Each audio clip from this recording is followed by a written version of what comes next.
Welcome to Chillin' 101. We hope this video helps. In this video, I will explain how to connect your Cronus Zen to your PlayStation 5. First, ensure your Cronus Zen firmware is fully updated to the latest version. You'll need to connect your Zen to your computer using a mini USB cable. Then, download and install the Zen Studio software from the official Cronus website. Finally, configure the Zen Studio settings to ensure full compatibility with your PlayStation 5 console. This initial setup is crucial for a smooth experience. Now, let's make the physical connections. Connect your Cronus Zen directly to your PlayStation 5 console using one of the console's USB ports. Crucially, you'll need a licensed PlayStation 4 controller to act as the authentication controller.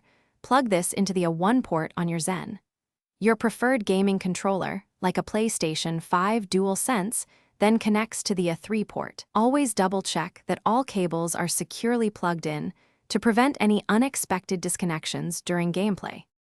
With your Zen connected, open Zen Studio on your computer and navigate to the Programmer tab. Here, you can easily drag and drop your desired game packs or scripts directly onto the Zen device. Remember to adjust your in-game settings to perfectly match the recommended configurations for your chosen scripts, ensuring optimal performance.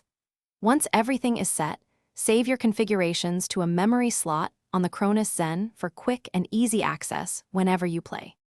If you encounter any issues, a good first step is to perform a factory reset on your Cronus Zen and then reflash the firmware.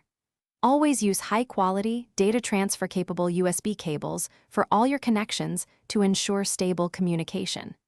Keep an eye on the Cronus Zen display for any error codes or connection status indicators, which can provide valuable clues. For more advanced troubleshooting, the official Cronus Zen forums and support guides are excellent resources. Thanks for watching. Consider subscribing if we helped you.